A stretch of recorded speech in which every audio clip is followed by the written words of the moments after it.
En ese sentido, esta sentencia da un plazo de 3 días para que el tercero retire voluntariamente su ganado. En caso contrario, se iba a involucrar a la fuerza pública para el desalojo correspondiente.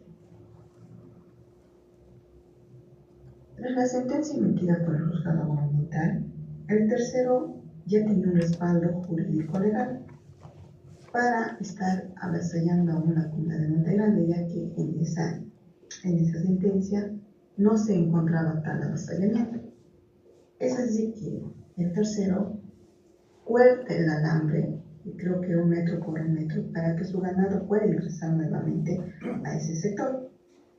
Cuando un comunal una noche se encontraba en ese lugar, ve y acude ante sus autoridades comunales para hacer la denuncia, y las autoridades comunales van al lugar y ven esto. Entonces sacan fotos para probar la denuncia, ¿no? Pero este no ha sido el único momento en que el señor Chin llega a cortar los alambres, sino que también corta en otros momentos. Y cada vez que el señor cortaba estos alambres, la comunidad tenía que hacer el trabajo comunitario de arreglar el alambre para que la vaca no se meta, o el ganado.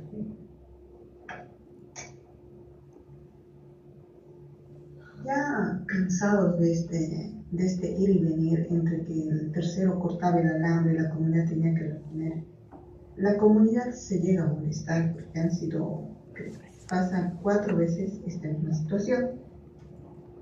Tras la molestia de la comunidad, en una reunión donde estaba indicada la dirigencia de la subcentral del FIMI, se decide resolver el caso vía justicia indígena, donde se emite la resolución comunal de Monte Grande 01/22.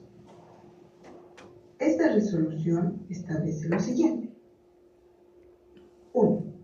Estado de emergencia por las continuas agresiones y arbitrariedades del tercero.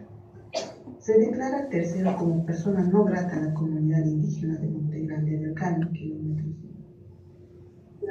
Se desconoce cualquier permiso o derecho de propiedad que la ley. 4. La comunidad procederá al levantamiento del alambre violentamente cortado por el tercero. 5. Se advierte que en caso de nuevas agresiones se retendrá o decomisará el ganado o herramientas o equipos. 6.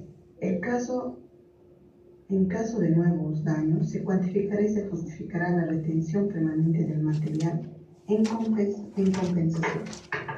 Esta resolución comunal es difundida por Radio y Televisión San Ignacio de Mojos, para que el municipio de San Ignacio de Mojos y los territorios vecinos se enteren del atropello sufrido por parte del tercero hacia la comunidad de Monte Grande.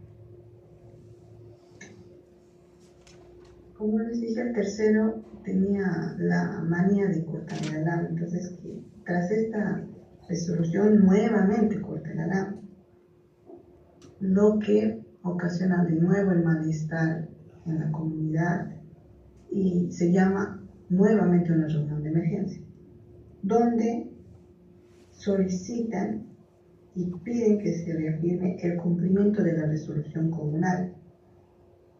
En ese sentido también se solicita que las autoridades de la comunidad y el asesor jurídico notifiquen formalmente a las demás instituciones que componen a San Ignacio de Mojos, es decir, que den parte al juzgado ambiental, a la fiscalía, al juzgado público mixto, al comando policial, al SLIM, a la subgobernación de San Ignacio de Mojos, al corregimiento provincial y al gran cabildo indígena de San Ignacio de Mojos, y también al tercero. Por su parte, el tercero afirmaba y sostenía que el área de conflicto pertenecía al municipio de San Ignacio de Mojos, y él se respaldaba con un mapa proporcionado por un técnico. Y él argumentaba que estaba en su derecho de usar este espacio. Se está viendo en la foto cuál es el espacio.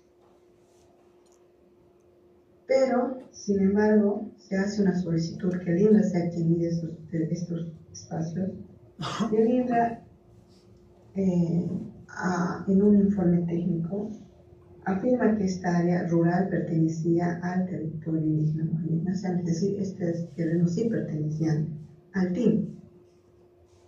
Y como se ve en esta foto, este es el sector del alambre que cortaba el tercero.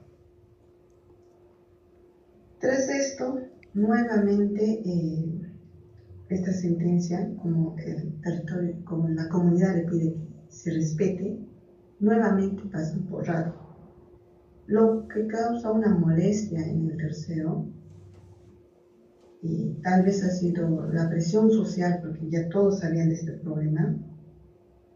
Entonces hace que el tercero llegue el alambre y respete la resolución comunal que se emite por la justicia indígena. ¿No ve? Ya aquí podemos ver el alambre repuesto por el tercero. Bueno, a modo de cierre, elecciones de vida jurisdiccional.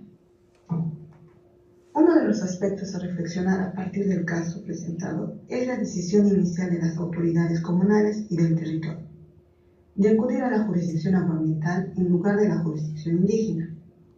La demora en el proceso, la falta de respuestas concretas y una sentencia desfavorable a la denuncia de la comunidad de Montegrande kilómetro 5 llevaron a los actores comunales a activar la vía de la jurisdicción indígena para la resolución de este conflicto. Es precisamente donde el tratamiento y la resolución del conflicto se construye colectivamente. Los actores de la comunidad, lejos de limitarse a una lógica de impugnación a las sentencias del juzgado agroambiental de San Ignacio de Mojos, decidieron actuar desde una lógica de pluralismo jurídico y elegir de acuerdo a sus intereses la vía jurisdiccional indígena para ponerle fin al conflicto, el cual resulta un éxito, ¿no?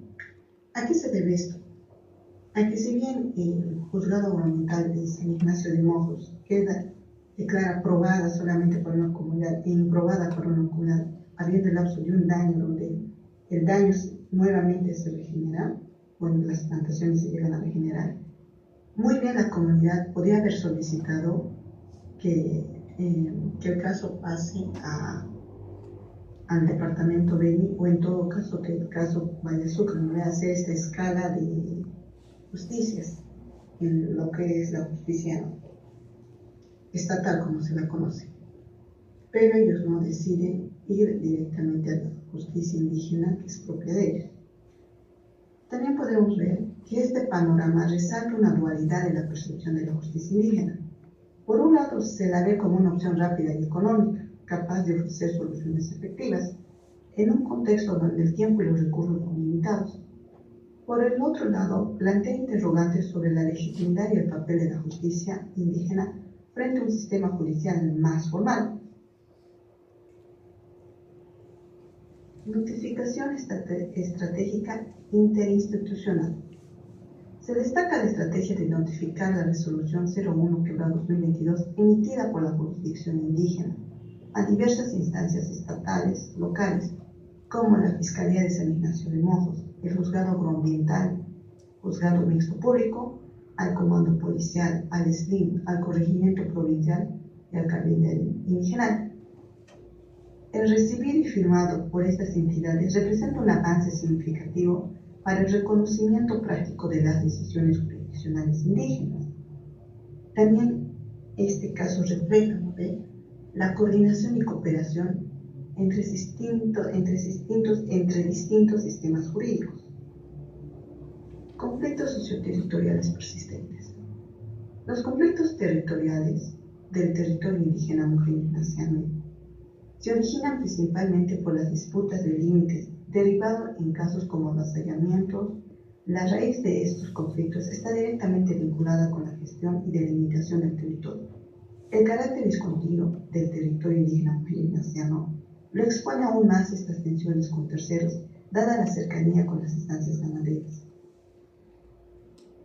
Eso sería todo. Muchas gracias por escuchar esta exposición.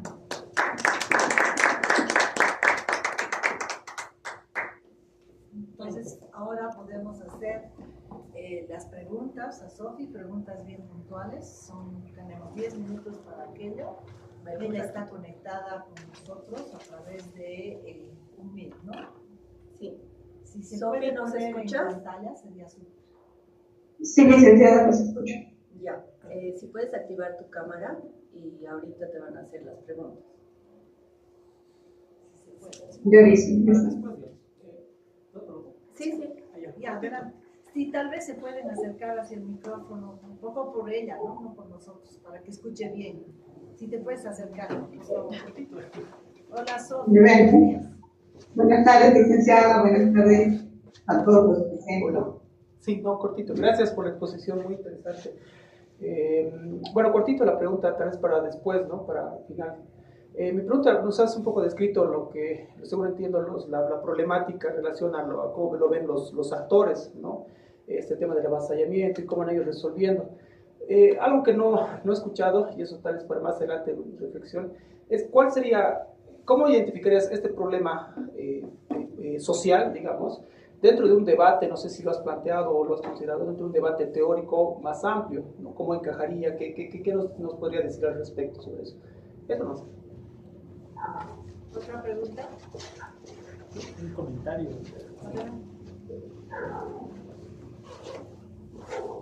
Primero, felicidades a Sofía.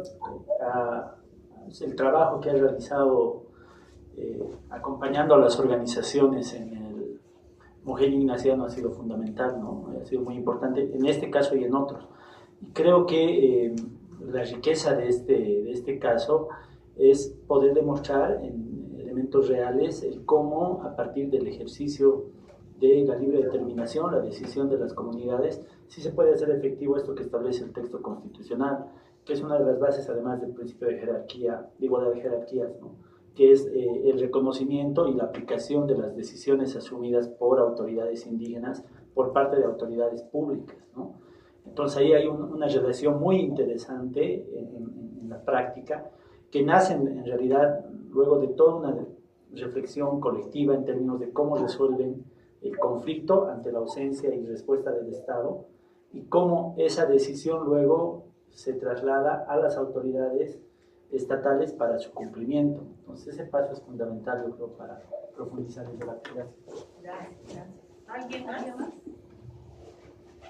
Ah, ¿Te puedes acercar, Ramiro, por favor? simplemente una aclaración. ¿Quién es el tercero? No estaba seguro si lo has caracterizado. ¿Es un ganadero? ¿Es un terrateniente? ¿Es parte de otra comunidad? ¿Quién es exactamente ese tercero? ¿Me escucha, no? Sí, ahora sí, Sofi. Tienes 2 minutos. Dile que responda puntualmente y al final ya va a tener el espacio para... La idea es de que puedas responder bien puntualmente, unos 2 minutos, bueno, 2-3 minutos. Sí, unos minutos. Y al final vamos a hacer, digamos, como una reflexión mucho más amplia y profunda en relación a esto, ¿no? O sea, la primera pregunta de pronto también la puedes dejar para el final. Ahora sí. Bueno, buenas tardes de nuevo con todos los presentes. Bueno, tal vez no he especificado bien, pero el tercero era un ganadero, ¿no? El que metía su ganado. Por otra parte, sí, el problema de conflictos socioterritoriales no lo he metido tanto en un debate, ¿no? Como hacia un debate más amplio, como decía en la primera pregunta. Pero desde el punto de vista de mi percepción y estábamos entendiendo que los conflictos socioterritoriales son problemas que afectan al territorio, ya sean problemas comunales, como en algunos casos llegué a identificar, y otros problemas territoriales. Y ahora, la primera pregunta yo creo que se va a ampliar más en el debate que vamos a tener entre todos, ¿no? Sí. ¿Una otra cosa más? No sé. Bueno, eso es todo. Entonces, para las reflexiones finales te volvemos a contactar, ¿ya? A través ¿No se de... puede quedar? Sí, se puede que te puedes quedar conectada así por mí, no hay ningún problema. Está bien, dice. Entonces, vamos a dar la palabra a Sarela Paz.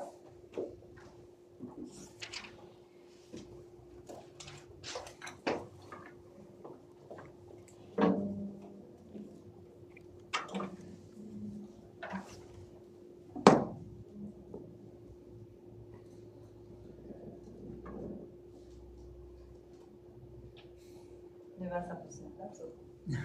O ya, ¿no? Mi título de ponencia. Ustedes la presentó. A mí me tienes que controlar con el tiempo. Sí. Ya, a ver, el título de la ponencia es el carácter plural de los expedientes judiciales, un tránsito sustantivo hacia la interlegalidad. Bien, gracias. Buenos días a todos. Para mí es un placer estar aquí y poder compartir estas ideas. Quiero decirles que la ponencia que estoy presentando es una investigación que recién estoy iniciando. No tiene conclusiones, entonces lo que voy a compartir con ustedes son ideas indicio. Ya en la inauguración del evento les había comentado algo acerca de los expedientes judiciales que fueron, digamos, encontrados, buscados en años anteriores para una investigación que se enmarca dentro de este gran tema de la interlegalidad, pero que tenía otros objetivos. Era una investigación que quería hacer una especie de contrapunteo entre los expedientes, lo que decían los expedientes, y las voces de los litigantes, y en este caso de los litigantes indígenas. Y como fruto de esa investigación tenemos un texto titulado acerca de los sinuosos caminos de la interlegalidad en los valles de Cochabamba. Posteriormente seguimos con la misma lógica de razonamiento, allá en el marco de los talleres de investigación de la carrera de antropología de la Universidad Mayor de San Simón, e ingresamos a un entorno distinto. Debo recordarles que el contexto de Misque es un contexto de sindicatos agrarios. Nuestro sujeto es un campesino quechua, pero que está afiliado al sindicato agrario, exceptuando la comunidad, el pueblo, no comunidad, el pueblo, perdón, de Raraipampa, que no es la única, en ese momento era la única, porque ahorita el TIM también está en esa situación, que son las dos autonomías indígenas en Bolivia que han ido no por vía municipal, sino por vía territorio. Y esta es una cualidad que tendríamos que saber explorarla a la luz de los temas y las preguntas que se han hecho en el transcurso de la intervención de las ponencias. Entonces, nos trasladamos, decía, a la región de Tapacarí y logramos entrar a la Ilú de Chaya. Y entonces aquí hay una diferencia importante, porque la región de la Ilú de Chaya traduce esta estructura organizativa vinculada al Ayllu. No obstante, cuando uno entra a la región y demás, ve que el sindicato también opera en el Ayllu de Chaya, ¿no? Un poco en los dilemas que nos estaba planteando Héctor, ¿no? En Ayllu sindicato. Bien. Ese es el acervo de expedientes judiciales que teníamos, en los cuales, reitero, estábamos yendo detrás de ver qué nos decían los expedientes y después ir detrás de los litigantes. Es todo un desafío, de lo más interesante ir detrás de los litigantes, porque hasta de comunidades nos confundíamos a veces. Llegábamos a una comunidad que se llamaba lo mismo y la otra había estado en el otro lado y no encontrábamos litigantes. Esto es muy interesante. Pero como fruto de este proceso, resulta que nos hemos quedado con estos, bueno, yo particularmente me he quedado con estos 15 expedientes judiciales, y en el camino de hacer la investigación anterior hemos encontrado que los expedientes judiciales tienen muchas voces plurales, a diferencia de lo que habíamos pensado, puesto que uno cree que el expediente judicial es este documento que responde, pues, en términos normativos, al derecho positivado. De hecho, es un documento fundamental, operativo para el derecho positivado. Entonces, como hemos trabajado estos expedientes que se van a encontrar en el corte temporal del 2010 al 2019, entonces estamos hablando de expedientes judiciales post Constitución Política del Estado, ¿no? Aprobadas, una Constitución Política del Estado que ha aprobado el pluralismo jurídico. Y por tanto, jueces, juzgados, tribunales, toda la institucionalidad jurídica del país está enfrentada al problema, al debate y a cuánto se desarrolla o no la práctica del pluralismo jurídico. De ahí es que esta es una investigación que estoy iniciando, porque en esta investigación lo que voy a hacer es centrarme exclusivamente en esto que les decía. Estos expedientes judiciales llevan voces muy plurales. Entonces voy a plantear algunas ideas que me parecen importantes, que se vinculan a la mesa, y algunos documentos, como lo han planteado otros, que nos hacen ver justamente cómo se viene desarrollando este campo. A ver, el expediente judicial es una sucesión de reclamos, contestaciones, demandas, confesiones, testimonios. Es básicamente, si nosotros lo vemos, no en esta perspectiva de documento privilegiado del derecho ordinario, una obra, si ustedes quieren, de teatro, o una presentación, si ustedes quieren, contada por sus propios protagonistas. Entonces lleva muchos puntos de contradicción, de desencuentro. Pero es la expresión de un conflicto, en todo caso, donde los litigantes están contando sus conflictos, de manera desencontrada o encontrada a veces. Ahora, también el expediente judicial muestra algo que es importante, que interesa para esta investigación que he empezado a desarrollar. Muestra cómo cada actor decodifica la realidad. Y eso es una cosa que me interesa de sobremanera a la hora de sumergirme en estos expedientes judiciales. Quiero ver cómo cada actor está decodificando la realidad y cómo la manipula. Me interesa mucho el campo de la manipulación, por lo que les decía. Voy a entender este campo de manipulación no como ese uso instrumental donde yo me acojo a la jurisdicción que más me interesa, ¿no? Donde yo, acogiéndome en esta jurisdicción, finalmente se me van a librar de las penas o de los delitos que estoy cometiendo. Por decir, he matado a alguien y entonces me voy a la jurisdicción indígena originaria campesina porque a lo mejor allí sé que no me van a meter a la cárcel, tal vez me van a dar una pena que para mí es digerible, ¿no?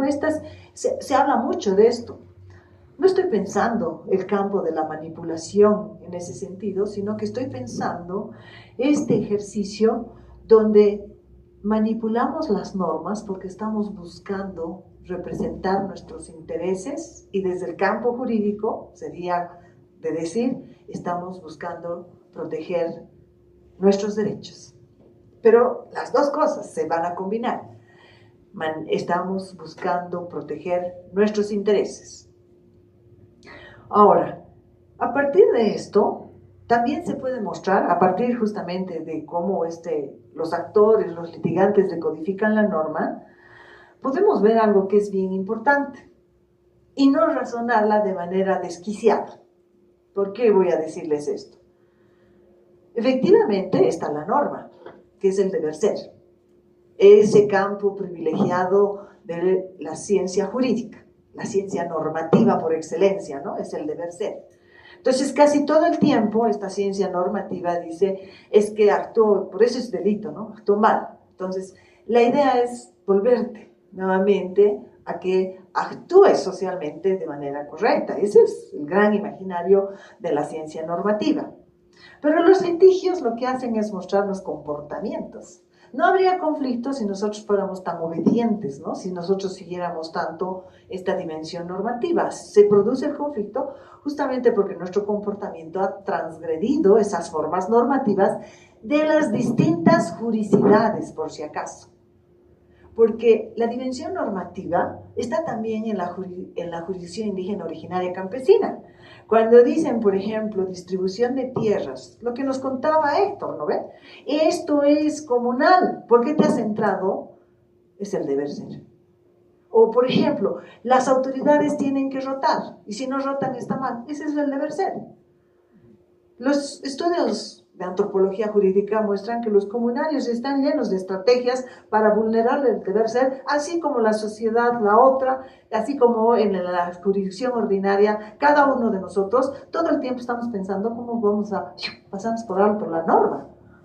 Y en todos los países, ojo. Yo sé que estoy hablando ahorita en Bolivia, donde todo el mundo está altamente tenso, ¿no? De esto, porque nuestro sistema de justicia se nos está cayendo, estamos en una situación muy delicada, pero sin embargo, si uno estudia con cuidado, va a ver que este comportamiento es un comportamiento común en todas las sociedades.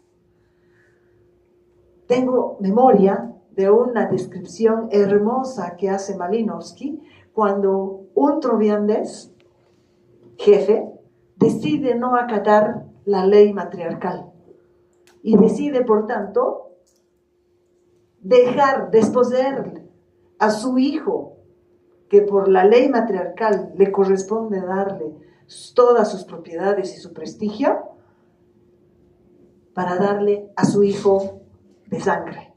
Esto es una transgresión a la ley matriarcal, porque el hijo, en términos de esa legislación, es el hijo de su hermana.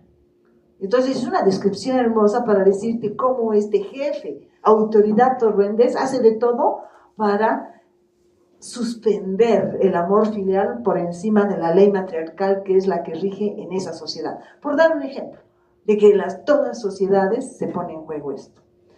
Entonces, como se están decodificando, los actores se están decodificando, se puede hacer un balance entre la norma y el comportamiento. Y este balance es una manera muy interesante para entender cómo efectivamente se van produciendo los ajustes y los desajustes en una sociedad. Cómo los litigantes van forzando con su comportamiento, cómo la legislación quiere normar y disciplinar, y el juez está al medio. Y la autoridad comunal está al medio. La autoridad comunal en una AELU sabe que si hay lugares de tierras comunes, él como autoridad tiene que hacer valer eso. Pero como autoridad comunal también tiene que escuchar por qué lo hicieron. Héctor decía, seguramente en Chayapata por la demanda del mercado. Bien, ese es el interés. Yo podría decir, soy mujer y no tengo mi par al lado y tengo que comer. Tengo 7 hijos. Déjenme cultivar. Aquí Carlos dice que no, pero bueno, yo como mujer te pongo ese dilema. O como mujer te pongo el dilema de que no quiero que me case. Es un caso que yo encontré en Sacaca. Las jovencitas quechas diciendo, yo no quiero que me casen así. No quiero que un hombre me robe. Y las autoridades tradicionales tienen que tratar ese caso, porque las mujeres les están diciendo. El deber ser, tal vez dice aquello, ¿no? Que hay una forma de asignación en el matrimonio, en la herencia de la tierra.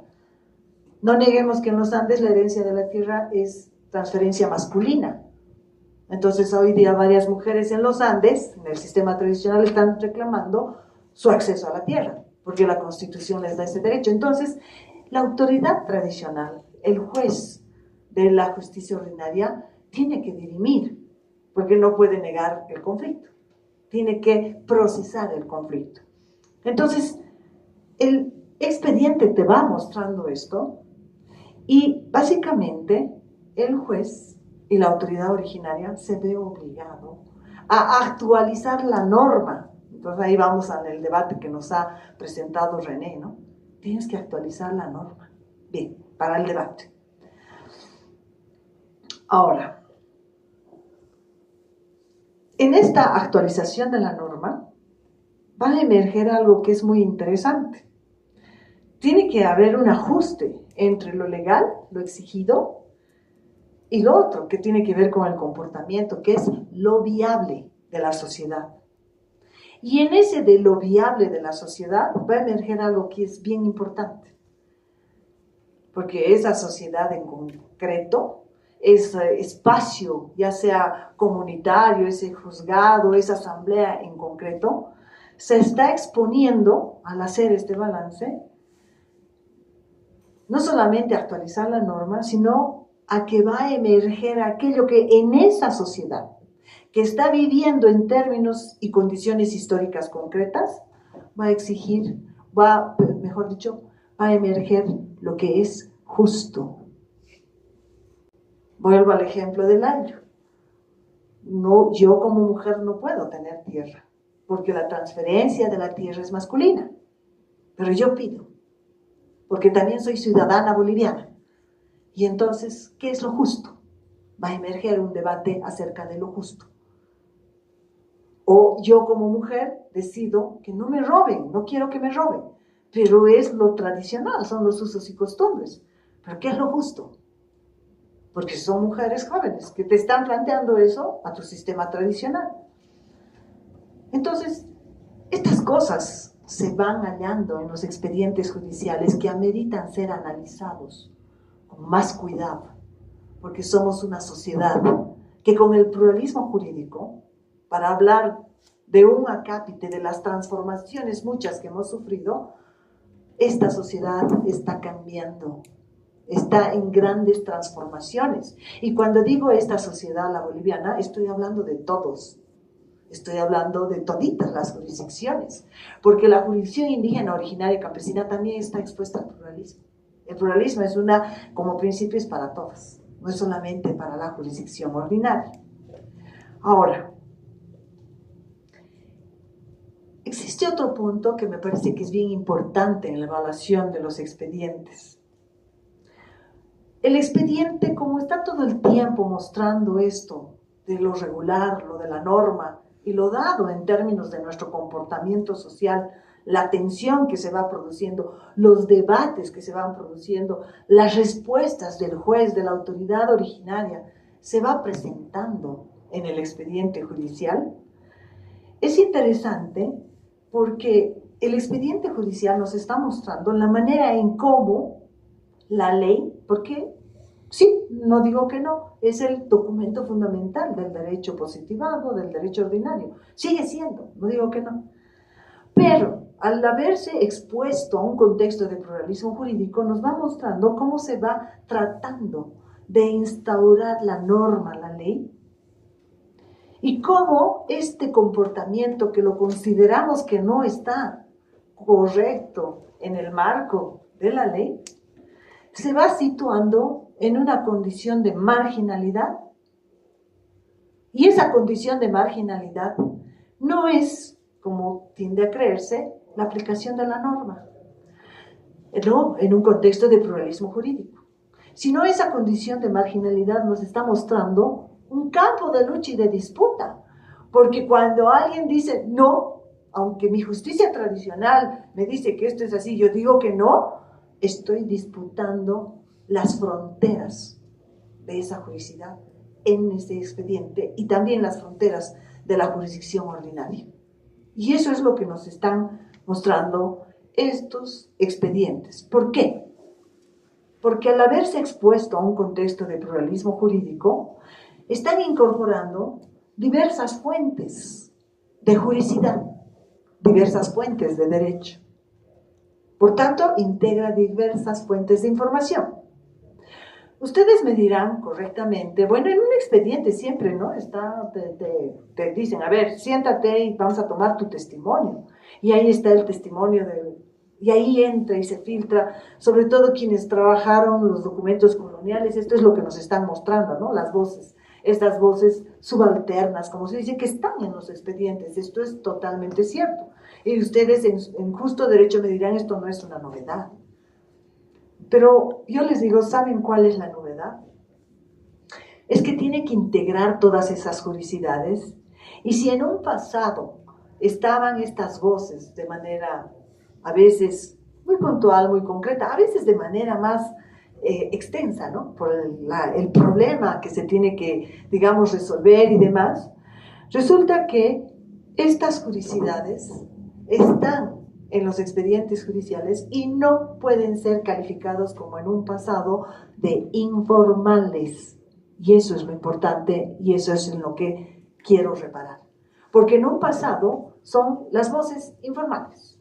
Porque en un pasado, yo estoy segura, que muchas autoridades de una jurisdicción tradicional, originaria, indígena, campesina, venían incluso con sus propios documentos, pero en el propio expediente estaban catalogados, clasificados como información informal, documentación informal,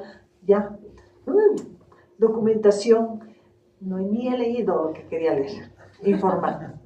Pero hoy día no se puede. Hoy día tienen que incorporar. Entonces, por lo menos estos expedientes que tengo, están saturados de actas de las comunidades, saturados de las decisiones que tienen las comunidades sobre el tema.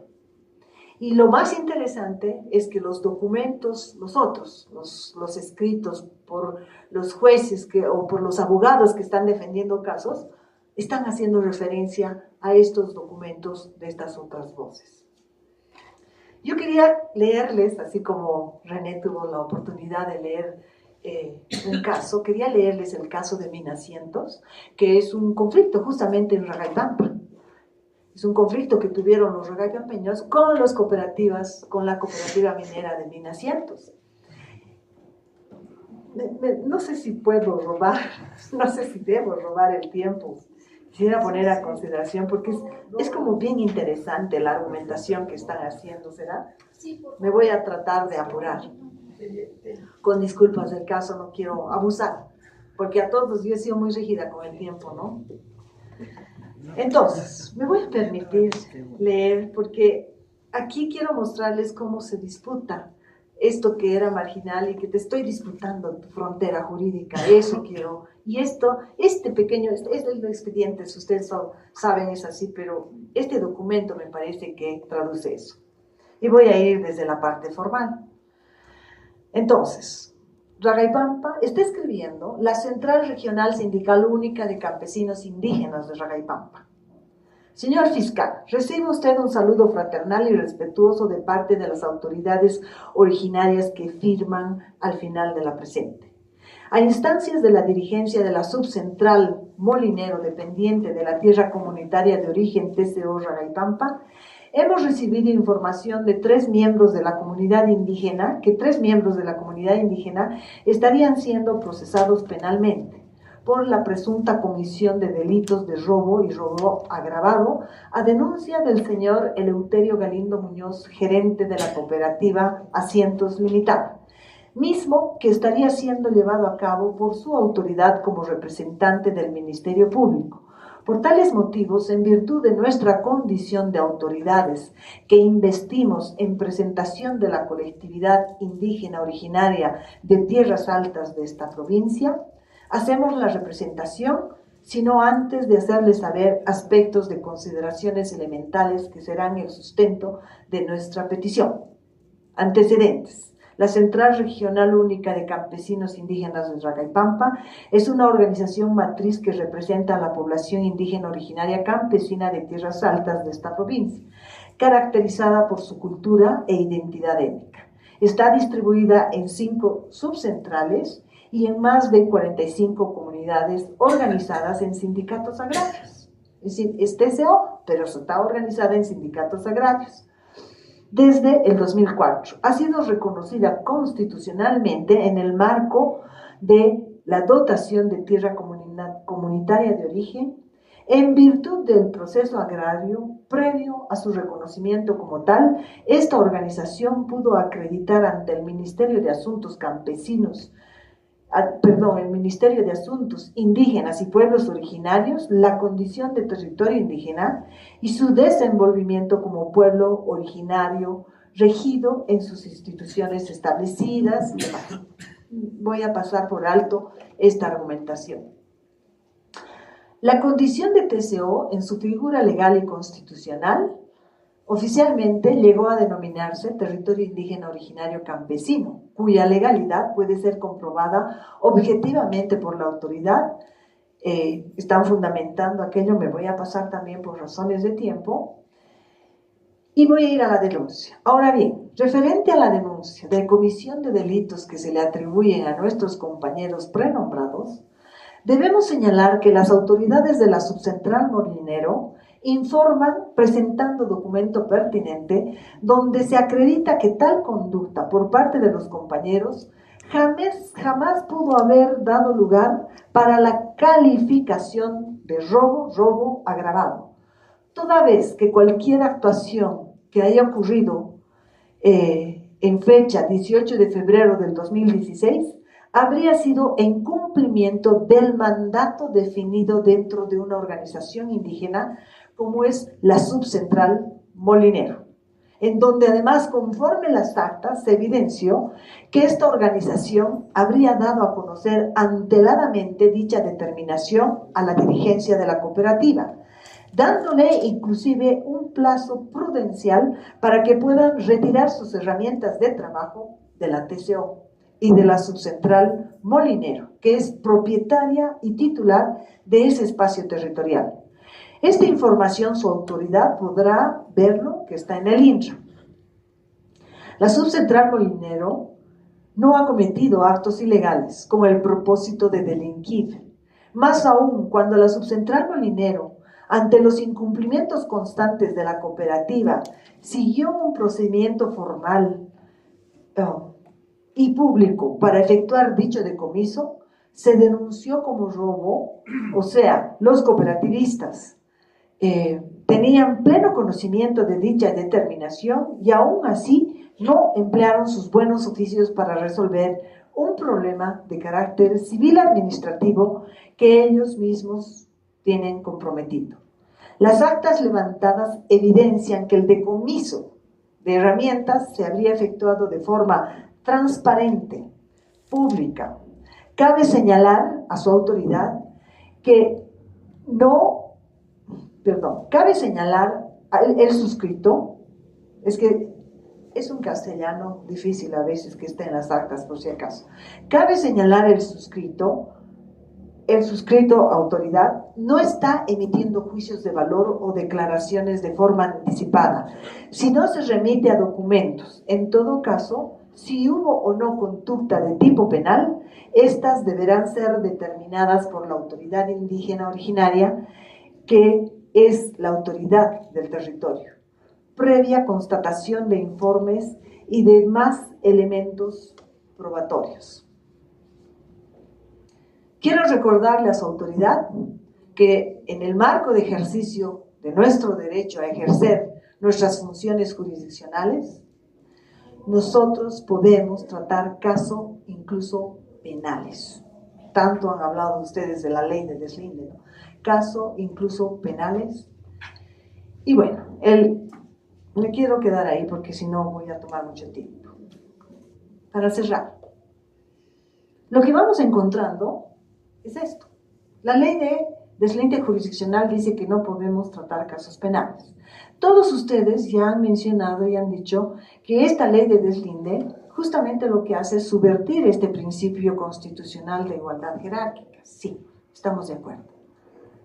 Si evaluamos desde la dimensión normativa, sí. Pero si evaluamos desde el proceso de litigio, no. Porque la gente está disputando estas fronteras. Y al disputar estas fronteras, lo que está aconteciendo es básicamente, nos estamos empujando a pensar si nosotros seguimos razonando en términos tan normativos, estamos siendo presos de la lógica jurídica del derecho positivado, eso quiero decir. Tenemos que desalojar ciertos lugares para poder razonar de otra manera. Y entonces, tomar estos campos donde la gente está disputando estas fronteras es intentar razonar de otra manera, porque si no vamos a caer en lo mismo, en esa dimensión y lógica de la gran teoría normativa que le acompaña al derecho. Porque si hacemos este otro ejercicio, entonces estamos tratando de ver cómo este Estado, con todas las contradicciones que se está presentando, se está cimentando. Estamos tratando de ver y entender la manera y la forma en que este Estado se está cimentando. Y no deberíamos esperar que sea un terreno llano, que al momento en que se dio la igualdad jerárquica, al día siguiente todos los jueces, magistrados y todo el mundo iba a acatar. Eso no es posible, porque tenemos muchos siglos que están pesando sobre esta relación desigual. Pero lo importante en estos expedientes es ir reparando, y por eso es como dar cabida a este razonamiento, es como desde estas otras jurisdicciones se están disputando estas fronteras. para que eso que en un pasado en los expedientes judiciales quedaba como la información marginal, hoy empiece a formar parte de unos expedientes que tienen voces plurales. Quería decir muchas más cosas, pero me quedo ahí porque quiero ser respetuosa con el tiempo. Gracias. Bueno, damos paso entonces a las preguntas puntuales y después... sí, por favor. Ya, a mí no. Ya, muchas gracias, un gusto escucharla y a la profesora Sarela Paz. Bueno, a ver, de manera, dijiste cosas muy, ¿no? Muy afirmando, digamos. A ver, yo, sociológicamente, el derecho se encarga de resolver conflictos, ¿no? Desde la sociología, Niklas Luhmann es un sociólogo. Un poquito más fuerte, O sea, por favor. sociológicamente, el derecho se encarga de resolver conflictos, ¿no? La sociología Niklas Luhmann, que es una de las teorías más avanzadas, hace esa reflexión, ¿no? O sea, el derecho no es un conjunto de normas, sino un sistema de comunicación, ¿no? Porque dijiste que el juez, ¿no es cierto?, evidentemente tiene que resolver un conflicto, o sea, el conflicto no puede evadir, esa es su función, ¿no es cierto?, y está al medio. La autoridad indígena dijiste que está al medio también, o sea, es su función. Sí, de acuerdo, pero ¿qué pasa en la práctica, no? Hay intereses que hacen que una autoridad falle a favor de este otro, a favor de otra parte, y ahí surgen problemas, ¿no? Entonces, eso. Y otro, como comentario, os quería preguntar,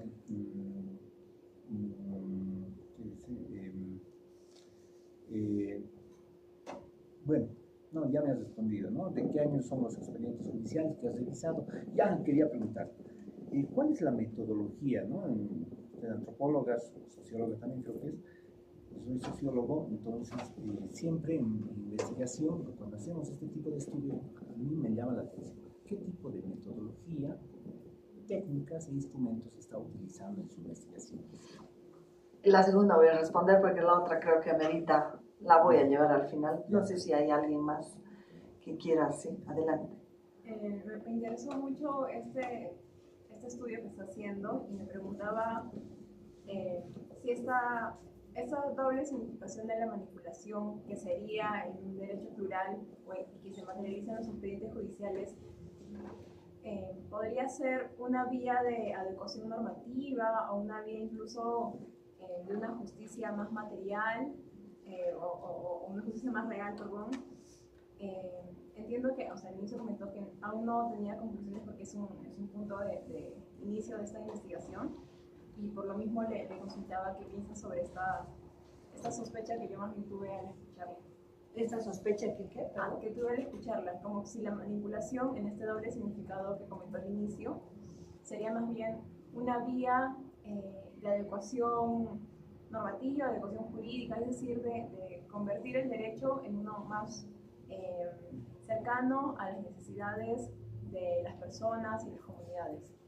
Ya, gracias. Rápidamente. Metodológicamente, revisión de expedientes judiciales. ¿Bajo qué categorías? Las categorías estas de sujeto, por ejemplo, la multiplicidad de intereses que se están incorporando. Quiero hacer uso de un concepto fuerte de un antropólogo jurídico que es Luhmann.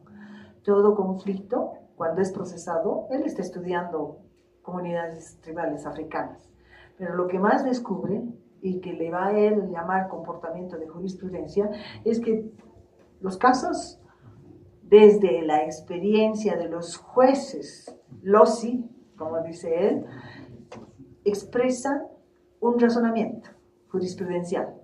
Tienen que conocer la multiplicidad de intereses que conoce el caso. Por eso acuña este gran concepto de relaciones múltiples. Entonces, no es el hecho jurídico. Entonces, si se están peleando, aquí llega como penal, ¿no? Caso penal, robo agravado, se han pegado, ¿no? Como nos estaba relatando René. No, el origen está en otro lugar, pero termina así. Entonces, esta multiplicidad es una multiplicidad, dice Luhmann, que los jueces, lo procesan. El juez de una justicia ordinaria quiere procesar solo el caso. Entonces, estoy trabajando exclusivamente con expedientes judiciales porque a partir de eso voy a mirar el potencial, pero también las limitaciones, porque seguro que va a haber limitaciones, pero tengo esta, digamos, esta mirada, que no es la mirada de la teoría normativa, sino más de una dimensión socioantropológica, ¿no? Y tu pregunta la voy a trasladar para el final porque el tiempo no me va a dar, no quiero comerme el tiempo, ya me comió por tratar de leer una parte del expediente. Muchísimas gracias, ¿sí? Ahora sí voy a yo pasar a... tienes de la mesa, perdón, voy a pasar a presentar a Roxana Miguel. Es la última exposición que tenemos. ¿Cómo era ella la que manejaba? Aquí está. Perdón. ¿Dónde estás? Nos mandaste. Quiero leer el título de tu. Ya. Bueno, entonces la vamos a escuchar, ¿verdad? La vamos a escuchar a Roxana, es la última ponencia, y de ahí nos lanzamos al debate, porque yo creo que muchos ya queremos discutir, ¿no? Pero esta ponencia es muy interesante, es fruto de la tesis doctoral que tiene Roxana, que el día lunes va a defender, no quería venir, yo le he dicho, no tienes que venir, no puedes dejarme sola en la mesa, pero es muy interesante porque nos da datos sobre el tema que ella está haciendo, datos estadísticos además. Gracias. Gracias, Arela, por la presentación. Y bueno,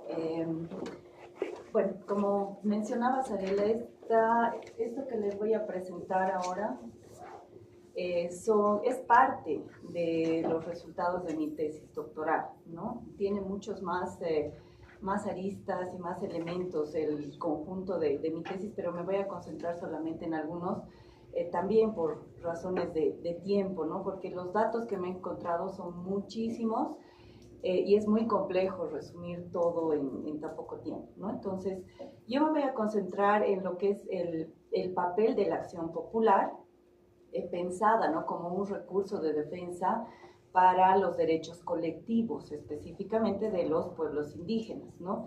Y particularmente en conflictos territoriales, ¿no? Lo que a mí me interesaba era ver la relación que existe entre las naciones, pueblos indígenas, originarios, campesinos, con el Estado como tal, ¿no? Entonces, en esta dimensión de los conflictos territoriales que veíamos y que, bueno, creo que casi todas las ponencias se han ido tocando desde diferentes niveles, ¿no? Desde niveles más locales, más entre comunarios, entre terceros y demás.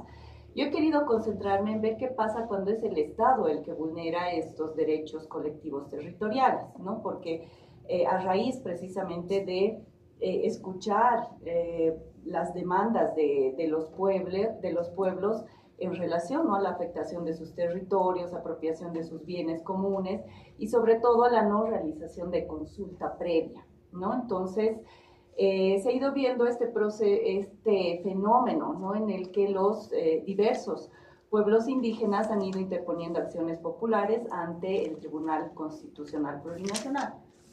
Ay, no sé qué está pasando con esto. Ya. Las preguntas a partir de las que yo parto, ¿no? ¿Cómo es el acceso de las naciones y pueblos indígenas a la justicia constitucional a partir de este recurso de acción popular? ¿Y qué tipo de relación se construye entre el Estado y los pueblos indígenas a partir de este recurso en un marco de pluralismo jurídico, ¿no? Entonces, en mi tesis he tenido una metodología mixta. Ha habido una parte en la que he revisado sentencias del Tribunal Constitucional. Ha sido un trabajo muy, muy amplio, ¿no? Ha sido un total de 426 sentencias en las cuales he ido filtrando, ¿no?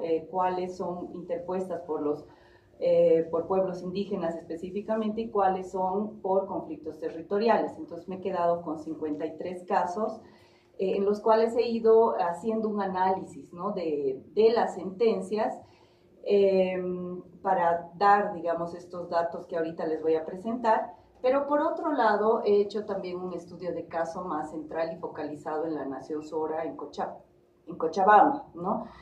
Ahí he utilizado lo que es la etnografía de Estado y la etnografía judicial, ¿no? Más o menos lo que Sarel está queriendo hacer también en dos comunidades, ¿no? En la comunidad de Tacrapancuruma, de Sipe y Tuzcapuji en Sacaba, sobre un caso particular, ¿no? Que les voy a comentar.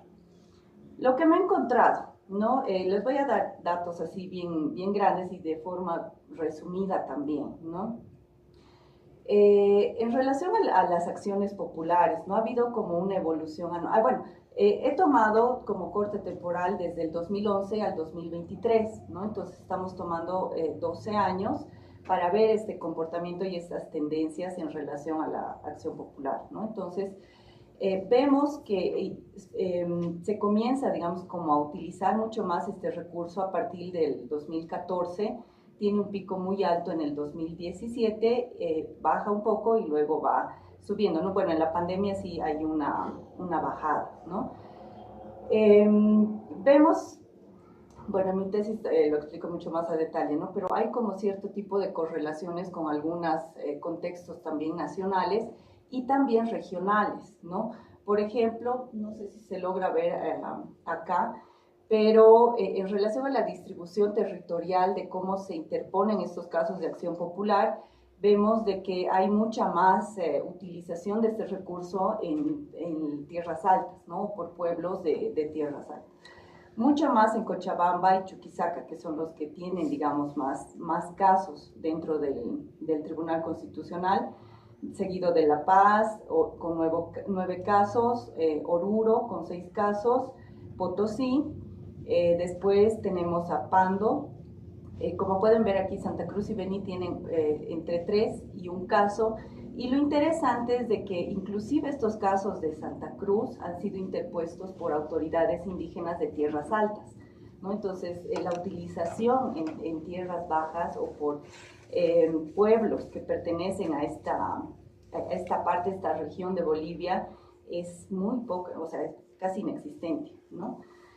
En relación a los motivos que hacen, ¿no?, que se presenten estas acciones populares, como vemos aquí, la más recurrente son temas de saneamiento y la titulación territorial colectiva, ¿no? Entonces ahí los trámites de saneamiento y problemas con el INRA son los que son más denunciados o más demandados, ¿no? Después tenemos afectación al territorio sin consulta previa.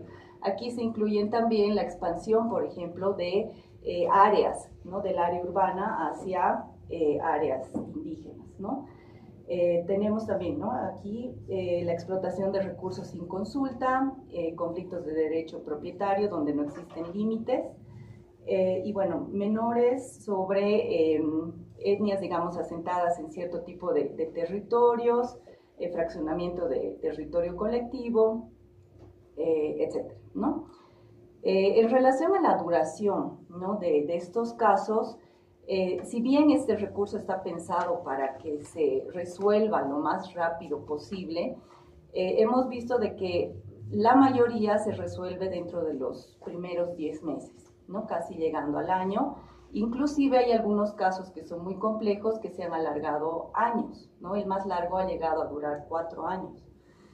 Y esto, bueno, es como nos muestra, ¿no?, el nivel de indefensión o de latencia, de vulneración de los derechos territoriales para los pueblos.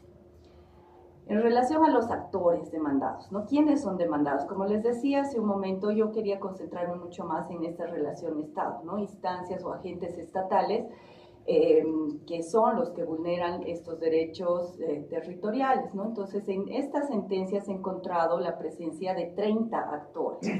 En cada demanda o en cada acción popular se incorporan varios actores, ¿no? Digamos, en una acción yo puedo demandar al presidente del Estado, puedo demandar a un juez, puedo demandar a varios, ¿no? Entonces, hemos visto... Bueno, he visto que el actor más demandado en este caso es el INRA, ¿no?, que tiene una correlación con el gráfico que les mostraba anteriormente con los motivos, ¿no?, que interponen o por los cuales interponen estas estas acciones, ¿no? Vemos también que los alcaldes son otros de los actores más demandados, también ministros, ¿no? Como, bueno, ustedes pueden ver acá, magistrados y jueces de diferentes, mucho más de la jurisdicción agroambiental. Y bueno, ¿no? También tenemos a algunos comunarios, terceros, concejales. Es interesante que muchas de las acciones, por ejemplo, que están en contra de los alcaldes, también se denuncia a los concejales casi simultáneamente.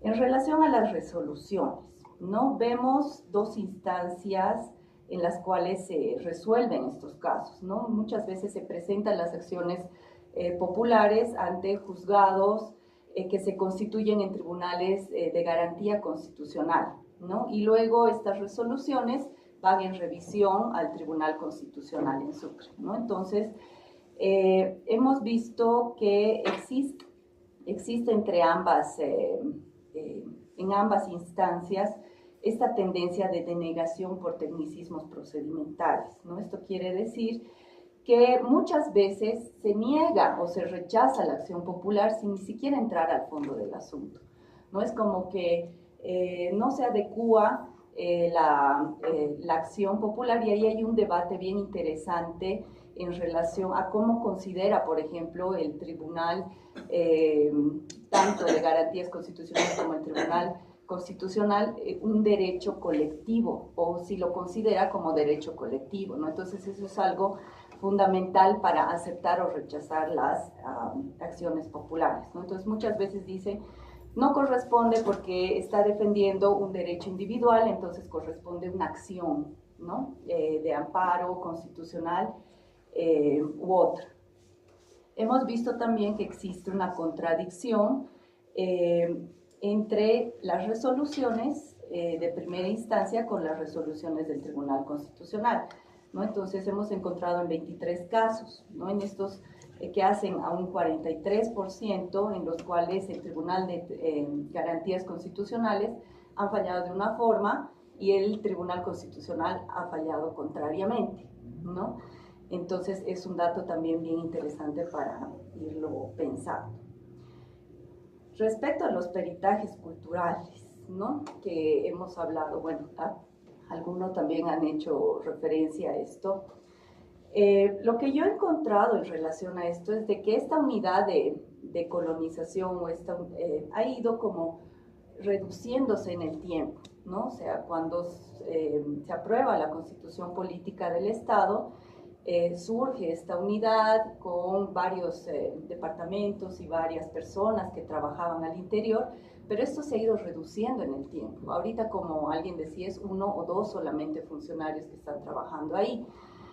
Y además, cuando son casos, ¿no? de pueblos indígenas, existe un protocolo de actuación de jueces y juezas intercultural, y no sé qué, el nombre es largo, ¿no?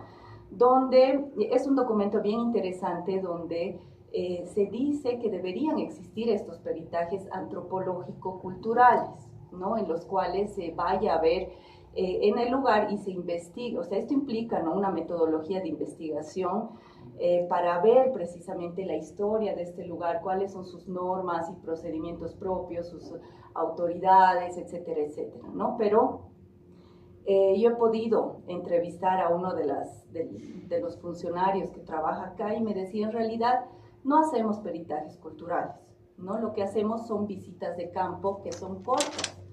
Un peritaje cultural tiene la característica de, como decía, tener una metodología de investigación, por lo tanto tiene un periodo específico de realización, ¿no? De trabajo de campo con la gente, con las autoridades, pero estas visitas de campo duran entre 3 o 4 días solamente, ¿no? Entonces ellos me decían, nos han recortado también el presupuesto y solamente nos dan estos días en los que nosotros podemos ir, reunirnos con las autoridades, preguntar algunas cosas y volver, ¿no? Entonces el resto de la información que nosotros tenemos la hacemos a partir de una revisión bibliográfica, digamos, ¿no? Entonces, además, otro elemento bien interesante es de que las visitas de campo son solicitadas ni siquiera por los magistrados, sino por los asistentes de los magistrados, que en algunos casos son estudiantes, ¿no? Y que no tienen, digamos, como una experiencia en el tratamiento de estos casos. Otra cosa que me decían es de que ellos van ya con unas preguntas definidas, ¿no? En relación a lo que les mandan estos asistentes para poder resolver el caso, ¿no? Entonces, no es algo tan central, sino algo más bien complementario, ¿no? Entonces, estas visitas están pensadas desde el monismo jurídico. Entrando al caso mismo de la Nación Sora, he visto, ¿no?, como una correlación de varios de estos elementos que ya hemos visto, pero ya mucho más a nivel detallado, ¿no? He hecho el seguimiento de estos casos, ¿no? Como podemos ver aquí en el primer caso de Sipe-Sipe, se da contra el exministro de la Presidencia, la alcaldesa y los concejales del Gobierno Autónomo Municipal de Sipe-Sipe.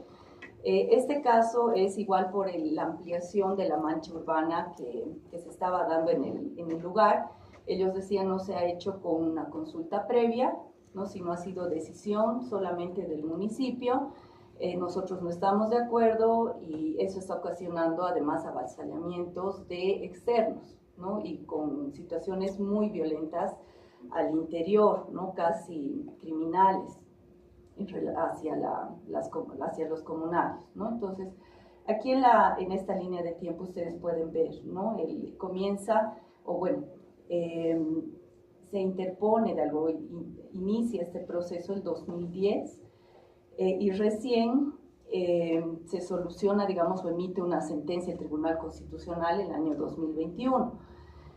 En medio tienen diferentes tipos de obstáculos y demás, ¿no? Entonces, que bueno, después los podemos discutir, pero al final, voy a ir viendo aquí, la audiencia pública se realiza con el tribunal, el juzgado de Sipe-Sipe, donde se dispone, ¿no?, de que se realice una consulta previa y se les concede de alguna forma la acción popular.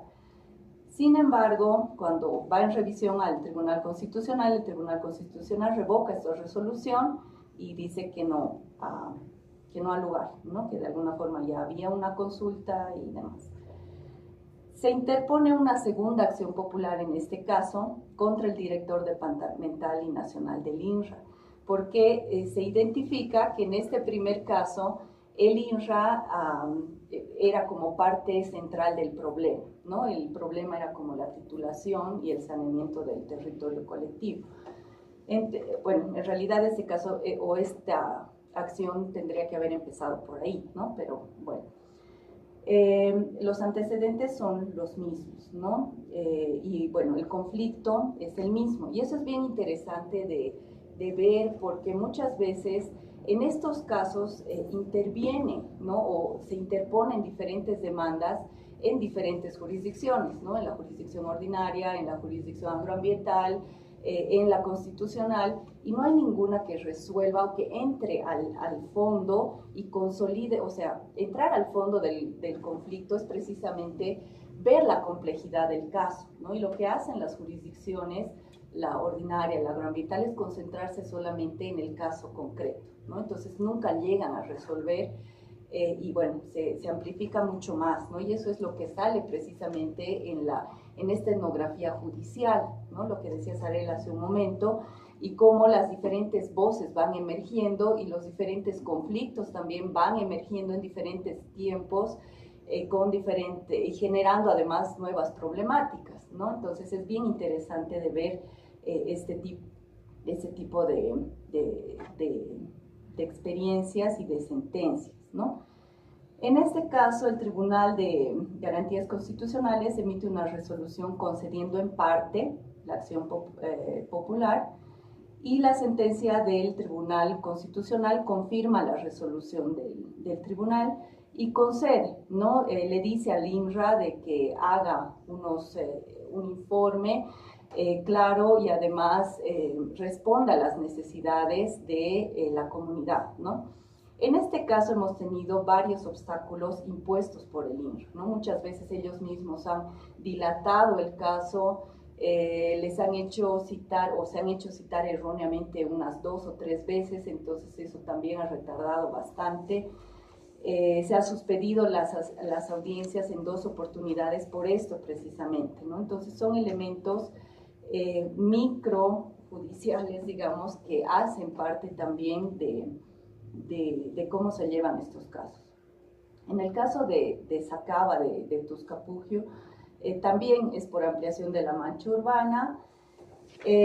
Aquí el Tribunal de Garantías Constitucionales les niega, y es bien interesante ver la audiencia y cómo se ha dado, por ejemplo,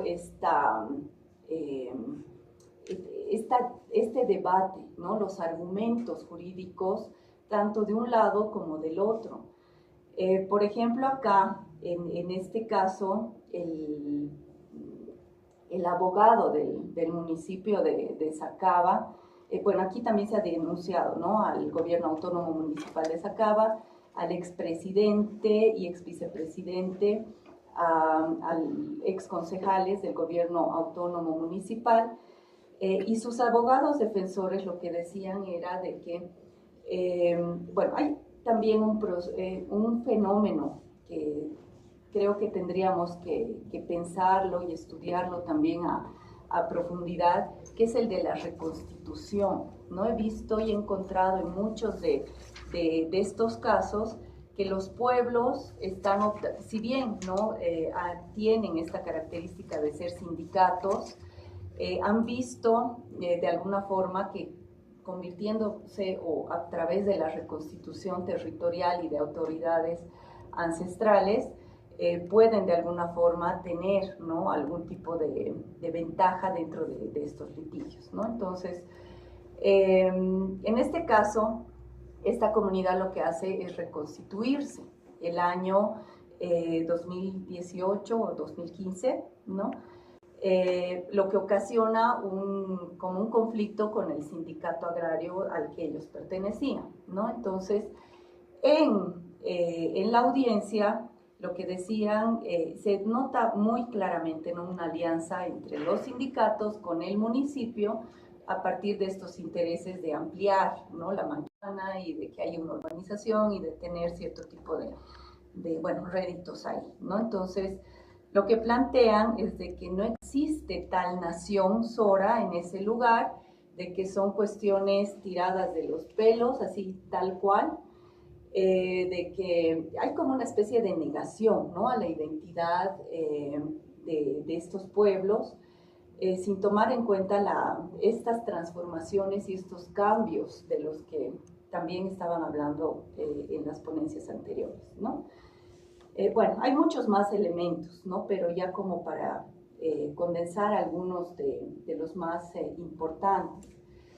Vemos por el lado de la nación Sora y por el lado de las naciones y pueblos indígenas que hay una acción jurídico o una agencia jurídico-política muy clara, ¿no? El problema, como decíamos, es por expansión urbana y avasallamientos. A partir de esta agencia jurídico-política, como les decía, emerge, ¿no? este fenómeno de reconstitución territorial como una estrategia que funciona tanto jurídica pero también políticamente para que estos puedan de alguna forma tener algún tipo de ventaja en relación a la defensa, ¿no? Hemos visto también de que el rol del Tribunal de Justicia Indígena Originario Campesino es central dentro de estos casos, y la figura de un perito indígena, ¿no? que está en acompañamiento de estos casos, hace el análisis, muchas veces él hace la acción misma, impulsa, ¿no? y acompaña constantemente estos casos, ¿no? Hemos visto de que existe una adaptación del lenguaje también estatal y normativo del Estado dentro de estos casos, ¿no?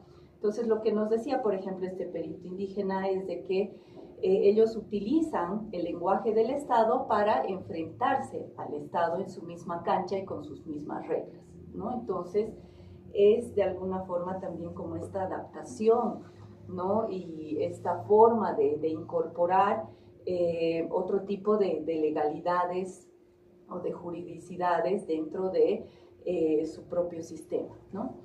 Hemos visto también un fenómeno de criminalización de líderes o de defensores territoriales en muchos de estos casos, ¿no? Se los empieza a demandar en otras jurisdicciones penalmente, se los empieza a amedrentar, inclusive, ¿no?, se los llega a agredir y en algunos casos hasta desaparecerlos. En relación al Estado, ¿no?, hemos visto de que tiene un rol dual y contradictorio en este tipo de casos, ¿no? Actúa tanto como demandado, pero también como tribunal. Entonces, en su papel como demandado, hemos visto de que en estos casos tiende a tener una argumentación homogénea en relación a los intereses que defiende, ¿no? Utilizan tácticas dilatorias de mala fe, utilizan esta negación y descalificación de la identidad indígena que les comentaba, y bueno, van poniendo como diferentes tipos de barreras burocráticas y técnicas también. Entonces, ¿no?, se puede ver como una especie de construcción de subalternidad en todo, desde el inicio del conflicto hasta el final. Hemos visto también que existen, ¿no?, redes de poder y alianzas implícitas y explícitas entre estas instituciones estatales, ¿no? El INRA, los municipios, el poder ejecutivo que muchas veces presiona también a las jurisdicciones o a los jueces, y también con actores privados, ¿no? En algunos casos los sindicatos, en algunos casos externos, loteadores, etc. En este rol de tribunal, ¿no?, hemos visto esta tendencia, estos tecnicismos excesivos y barreras, ¿no?, a la tutela, muchas veces sin entrar al fondo. Hay esta contradicción jurisprudencial, la retardación, esta tendencia a la monoculturalidad, que implica de alguna forma una regresión en el pluralismo jurídico, ¿no? Y hemos visto también este caso, un fenómeno de politización de la justicia, donde el poder ejecutivo ejerce influencia sobre el órgano judicial y constitucional, y también como una variación, digamos, está la judicialización de la política a partir del rol mismo de los magistrados, ¿no? Ya como conclusiones, entonces, ¿no? Vemos que existe una estrategia, ¿no? Los pueblos indígenas tienen cierto tipo de estrategias para resolver estas tensiones entre diferentes órdenes jurídicos, ¿no? Especialmente la justicia constitucional, cuando las otras vías no funcionan o fallan. En el campo de la justicia constitucional se convierte entonces en un escenario de mediación y disputa entre sistemas normativos, ¿no? En algunos casos existen sentencias bien interesantes donde los magistrados del Tribunal Constitucional ponen límites al poder estatal y reconocen el derecho de libre determinación de los pueblos indígenas, ¿no? Entonces, si hay antecedentes jurisprudenciales de esto bien interesantes, sobre todo al principio, ¿no?, o cuando empiezan, digamos, a funcionar este tipo de acciones nuevas con la constitución política del Estado, que después van cambiando, ¿no?, y se tornan regresivas. Entonces, ¿no?, hay como una evidencia empírica que muestra que este espacio de la justicia constitucional es un espacio contradictorio y lleno de tensiones, ¿no? Entonces, en relación a la interlegalidad, ¿no?, se manifiesta esta compleja coexistencia y mutua constitución de normas y prácticas, donde los pueblos indígenas activan, ¿no?, este sistema constitucional y buscan validar, negociar o reinterpretar las normas y derechos, demostrando que la interlegalidad posee este carácter fundamentalmente político y con un potencial transformador, ¿no? De alguna forma vemos que la intención de los pueblos es como transformar el derecho, transformar la justicia, pero desde abajo, ¿no?, desde estas estrategias que ellos muestran y despliegan a lo largo. Vemos alianzas y redes de poder entre el INRA, y que ya lo mencionaba, y ya como último estos elementos, ¿no? La relación entre el Estado y las naciones y pueblos indígenas es una construcción compleja y contradictoria, ¿no? Existen barreras estructurales, estas fronteras jurisdiccionales, donde estos tecnicismos legales y estas alianzas de poder limitan la efectividad de los mecanismos de defensa, ¿no? En muchos casos he visto también de que inclusive cuando se les concede y existe una sentencia favorable a contra la vulneración a derechos territoriales, no se llega a efectivizar esta sentencia, ¿no? Entonces siguen los actores haciendo lo que quieren, ¿no? O sea, continúan con las vulneraciones, inclusive cuando el Tribunal Constitucional dice que ya no lo haga. Bueno, a través de esta agencia jurídico-política de los pueblos indígenas, entonces persiste esta lucha, ¿no? Reapropiando y resignificando el campo jurídico como un espacio de disputa y construcción colectiva, forzando al Estado a un diálogo y una reconfiguración continua. Y por último, ¿no? Lo que planteo es de que está en juego esta posibilidad, ¿no? De reconstruir el sentido de derecho y del territorio desde abajo a partir de esas prácticas y saberes comunitarios.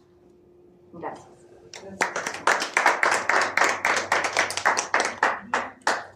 Haremos preguntas puntuales y después nos abrimos al debate. ¿Alguien quiere hacer preguntas puntuales? Sí, adelante Miguel, Héctor, Fernando y Ramiro. Si me permiten, voy a traer un problema para no. Adelante. Sí, un aspecto que mencionabas, resaltabas en realidad, es el rol que juega el Tribunal de Justicia Indígena, Originario y Campesino, ¿no? Sin embargo, han habido casos, por lo menos en Tierras Bajas, en los que este tribunal ha asumido decisiones contrarias a las decisiones de las autoridades territoriales, comunitarias, ¿no? No sé si en el caso que tú has estudiado, en los casos que has estudiado, se ha visto esta tendencia, ¿no? Siempre en contrasentido. Por ejemplo, en Monteverde, un caso de avasallamiento, que la comunidad ha ido, digamos, resolviendo a favor del territorio, pero el Tribunal de Justicia resuelve en función de darle la tutela al avasallador, ¿no? Pues ahí hay una cuestión de agenciamiento también, muy vinculado a esto que tú planteas en relación a estas articulaciones Estado, institucionalidad del Ejecutivo y demás. Entonces, no sé. Sí, vamos a tomar todas. Ya. Sí, en este punto te referías a la Secretaría Técnica, ¿no? Del Tribunal Constitucional, cuando decías, estas visitas están pensadas desde el humorismo jurídico, ¿no? No sé en qué épocas, digamos, te has aproximado al TCP y hablar con esta persona de la Secretaría Técnica. Cuando yo estaba trabajando, la intención era, digamos, fortalecer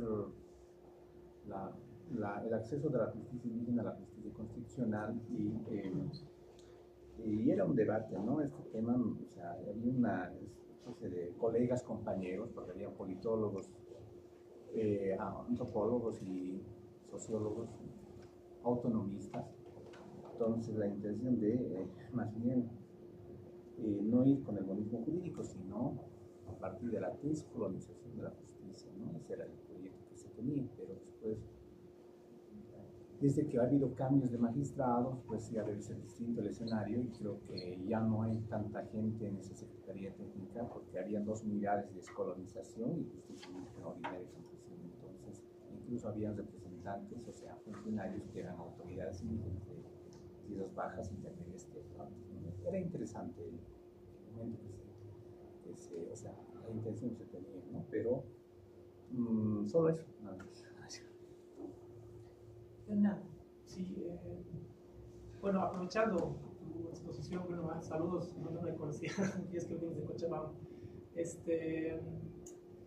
Bueno, aprovechando que has compartido que es relacionado con el trabajo doctoral que estás reflexionando esto, surgió una pregunta que es posible que no se pueda responder ahora, incluso, ¿no? Sino tal vez sirve para darle vueltas, ¿no?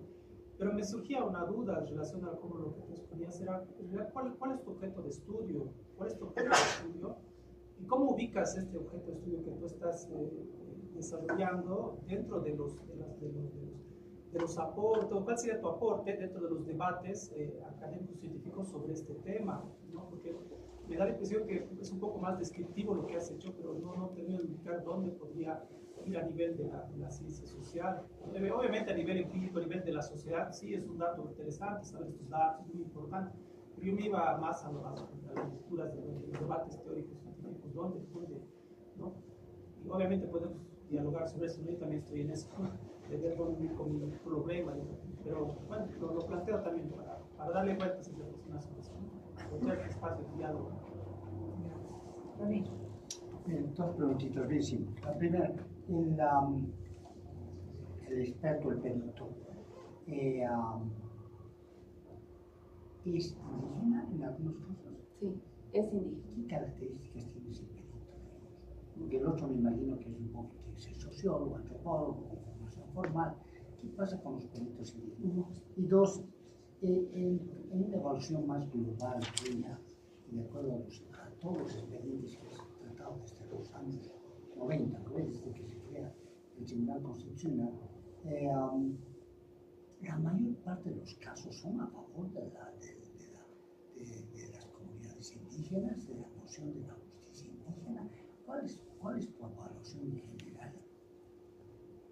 ¿O rechazan los casos y las solicitudes de competencia, por ejemplo, ¿no? ¿En los conflictos de competencia? Sí. Ya, de minutitos para Ya, pues. responder y después nos vamos a ver. Y ahí Ya, a ver, voy a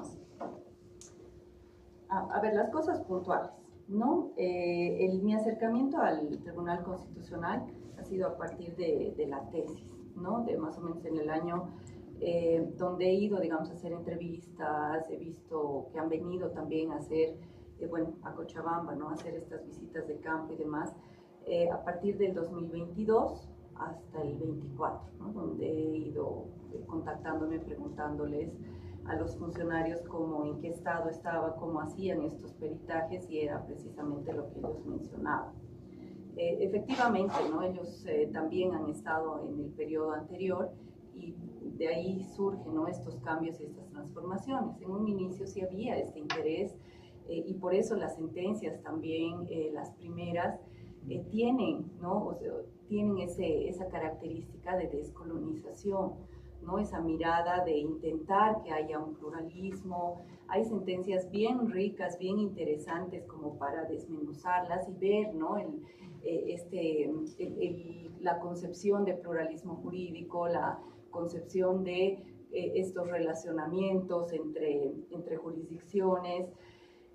Bueno, hay un montón, ¿no? De cosas que se pueden rescatar de las sentencias, pero como decía, ha ido como retrocediendo eso, ¿no? Se han ido cambiando los magistrados, ha empezado a haber mucha más injerencia también del órgano ejecutivo, ¿no? Entonces ha cambiado mucho la mirada y cómo resuelve los casos el Tribunal Constitucional. En relación, ¿no? a esto de... Yo no me he concentrado tanto en los conflictos de competencia, pero según lo que me decían, ¿no? Los funcionarios del Tribunal Constitucional, hay como esta tendencia a rechazarles, ¿no? Inclusive la consulta, este mecanismo, ¿no? De consulta de autoridades indígenas sobre la aplicación de normas y procedimientos propios a un caso concreto, igual, ¿no? Me decían, hay como... les cortan, ¿no? Muchas veces este tipo de cosas, ¿no? Inclusive aquí en el uso, ¿no? de las acciones populares se ve esa tendencia, ¿no? Y depende mucho del interés y del conflicto. Cuando, por ejemplo, ¿no? Si está como demandado el presidente del Estado y algunos ministros, ¿no? Entonces sí hay como esta tendencia a denegar, ¿no? Y a preservar este interés estatal sobre el territorio, sobre ciertos recursos. Pero en casos, digamos, donde son entre comunarios o casos donde no hay, digamos, como un interés específico del Estado como tal, entonces sí suele funcionar mucho mejor, ¿no? Y bueno, una de mis hipótesis es esa, ¿no? De que el pluralismo jurídico funciona o tiende a funcionar mucho mejor en este tipo de casos, ¿no? Veíamos, por ejemplo, el de Sofía, cómo funciona, ¿no? La justicia indígena el Tribunal Constitucional concede y funciona, digamos, en este tipo de casos, pero cuando son o interviene, digamos, un interés donde el Estado tiene un interés, ahí no hay posibilidad casi. Bueno, no sé, abrimos el debate. Abrimos el debate. Voy a refrescar la memoria porque a veces la memoria se nos va. Rapidito lo voy a hacer. René se nos ha ido lamentablemente, pero una de las cosas que ha quedado de su intervención es el tema del derecho indígena. Porque él nos ha cuestionado mucho, ¿no?, acerca de cuando llegan los procedimientos. Todos ven el derecho indígena como aquello que tiene que existir tradicionalmente, y básicamente cuando hay actualizaciones nuevas y demás, hay una tendencia a no reconocer eso como si fuera el derecho indígena. Entonces, la pregunta con la que él ha cerrado su intervención es: ¿qué perspectiva tiene el derecho indígena en todo esto? En el caso de Ramiro, esto es para refrescar. En el caso de Ramiro, el tema fundamental es justamente este tema de la tutela, ¿no? Y esta tutela que tiene características, así la ha definido, liberales, es decir, es una tutela, la que se ha introducido es una característica de tutela que estaría respondiendo más a un razonamiento de la anterior Constitución 93-97 como reformas, donde se introdujo ya la posibilidad, ¿no?, de que las autoridades locales puedan ejercer ciertas funciones de justicia. Entonces Ramiro dice, esta tutela con la que se está trabajando en el Estado plurinacional responde más a una perspectiva y a una visión más liberal de la temática que a la condición igualitaria que está dicha, mencionada como principio constitucional. Entonces se trata de reflexionar ese aspecto y obviamente para él considera que es una tutela que va subordinando justamente la jurisdicción del derecho indígena a la forma estatal. Bueno, en el caso de Miguel, bueno, él nos ha planteado algo fuerte, ¿no?, que deberíamos, por lo menos algo deberíamos discutir. Él dice, debemos construir una jurisdicción indígena electoral. ¿Qué significará pues eso, no? Fíjense, todos nuestros temas van tierra, agua, suicidio, asesinato, bla, bla, bla, y nadie habla del tema electoral. Entonces, me alegra mucho la ponencia de Miguel porque nos trae, ¿no?, el tema electoral, que además hace al gobierno y hace a un concepto de autonomía, ¿no? Yo sé que electoral es ir, votar, pero en realidad está vinculado al gobierno propio. Entonces, ¿qué significaría esto de construir una jurisdicción indígena electoral? En el caso de Héctor, al habernos planteado esta relación entre el sindicato de AINU, al habernos dicho que hay unas tensiones internas, ha surgido algo que es importante, que le han preguntado, que sería bueno que tal vez Héctor pueda profundizar, es cuáles son los criterios del Tribunal Constitucional y de la Unidad de Descolonización a la hora de ir a hacer esos trabajos. Se vincula un poco también con lo que Roxana nos ha mencionado sobre los peritajes, ¿no? ¿Cuál es el criterio? ¿Van un día, 2 días? ¿Van con su esquema de preguntas? ¿Es una entrevista? Entonces parece ser que en el caso queda muy suelto, pero también yo relevaría algo de lo que pone Héctor y que también he intentado ponerlo, es cuando decimos sindicato AINU, estamos hablando de que en el fondo también la jurisdicción, en este caso indígena, tiene una serie de conflictos que tiene que resolver, y que cuando los propios litigantes se van a la jurisdicción ordinaria es porque sienten que su jurisdicción local, indígena, no les está resolviendo. Entonces, son tensiones entre el sindicato y el AINU, peleas. A veces se ponen en juego concepciones también diferentes, pero básicamente para ratificar una línea de trabajo que la gran antropóloga Laura Nader, que hizo los primeros trabajos, ¿no?, allá por los años 50, 60 en México, decía, ¿por qué pensamos una comunidad armónica? ¿De dónde sale esto? Aquí hay conflictos, aquí hay peleas, hay tensiones, y tenemos este referente de comunidad armónica. Por eso la dimensión normativa de la GIOC nos dice que no es la justicia reparativa, que hay una digamos, rotación de autoridades, deber ser, deber ser, deber ser. No nos hace ver que no son escenarios armónicos, son escenarios tensos a los cuales analizamos, ¿no? Después, ¿qué me dice después? De Sofi. Bueno, a Sofi le hicieron una pregunta, ¿no? Que la hizo Fernando. Sí, ojalá la escuché, allá cerrado, las apagaron.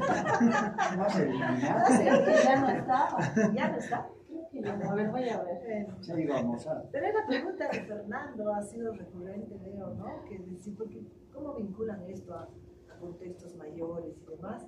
Y bueno, en el caso de Roxana y ella, pero esto es para refrescar y abrimos el debate. ¿Quién quiere tomar la palabra? Allá, Después yo. Miguel, después tú, Héctor, Ya. y así vamos a seguir. Dale, adelante. Primero les agradezco a cada uno de ustedes por haber participado. Perdón, les pediría que se acerquen, por favor, porque... Habla mucho ahorita. Sí, Yo sí, sé, cuesta un poco podemos escuchar. hacer Sí, o si no, nos movemos y hacemos Una mesa redonda. un Sí, círculo. mucho mejor. Yo les iba a proponer, hagamos una mesa redonda, porque esta no es una estructura de debate. Yo ya estoy en la mesa de Sí, yo también. Yo también. Yo voy a tratar de Yo también. Se había sentado y había escuchado así. Ya que me quites la siguiente. Ok, ya, adelante, ya. Les decía, agradezco cada una de las participaciones, tanto quienes han expuesto como los que estamos sobreviviendo a esta mesa, porque me está produciendo muchos conflictos y los quiero compartir. Primero, me parece que esta perspectiva positivista a la que refería Sabina, se ha profundizado mucho más en nosotros, en el cuerpo de las personas, de las ciudadanas, porque siempre estamos con esta mirada del deber ser, ¿no es cierto? Más cuando vivimos contextos de mucha frustración como se está dando en nuestro contexto histórico de nuestro país y la coyuntura política, ¿no?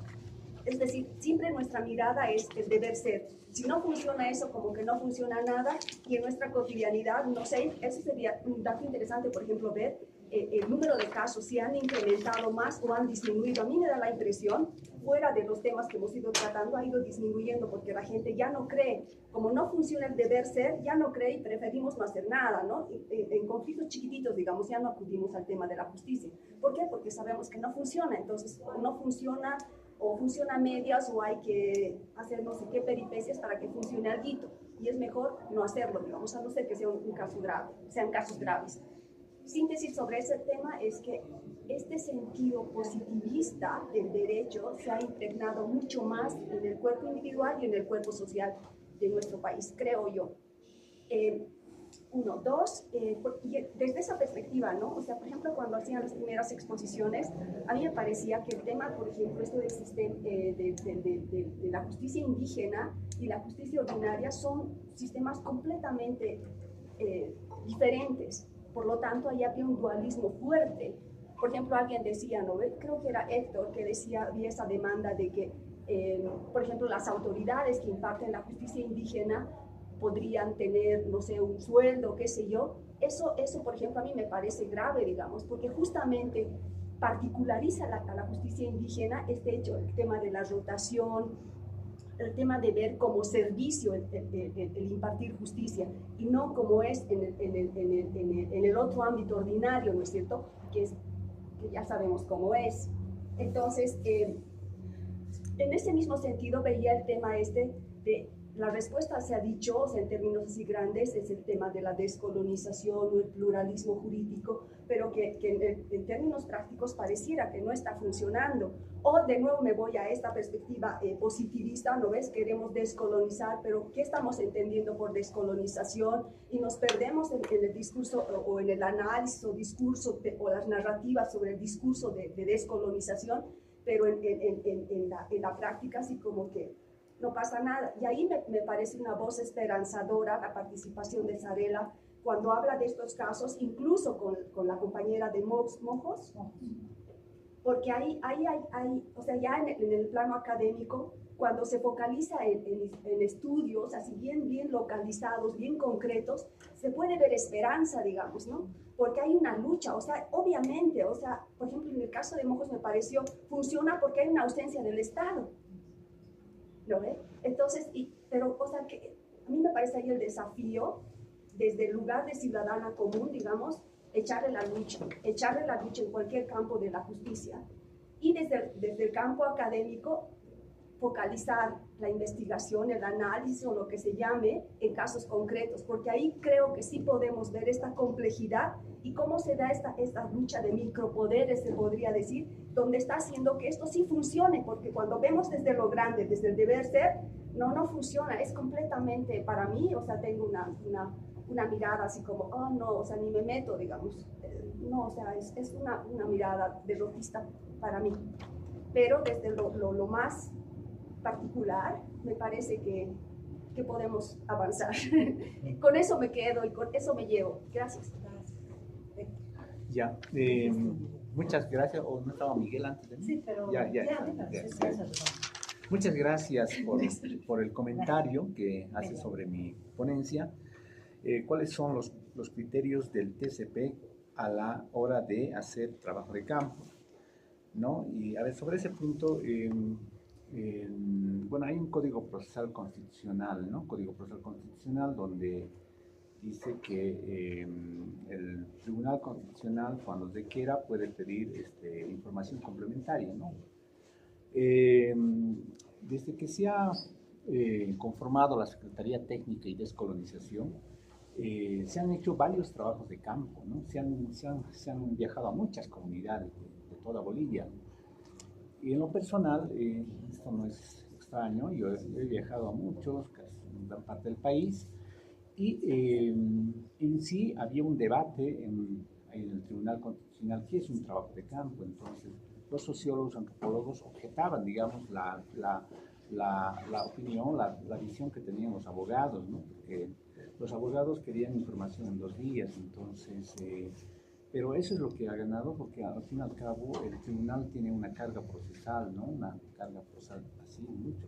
Entonces, también hay plazos para sacar una resolución, no se puede estar ahí, ¿no? Si bien suspenden por 6 meses, pero eso contempla todo el proceso, ¿no? Entonces, la solicitud era a petición de los magistrados, ¿no?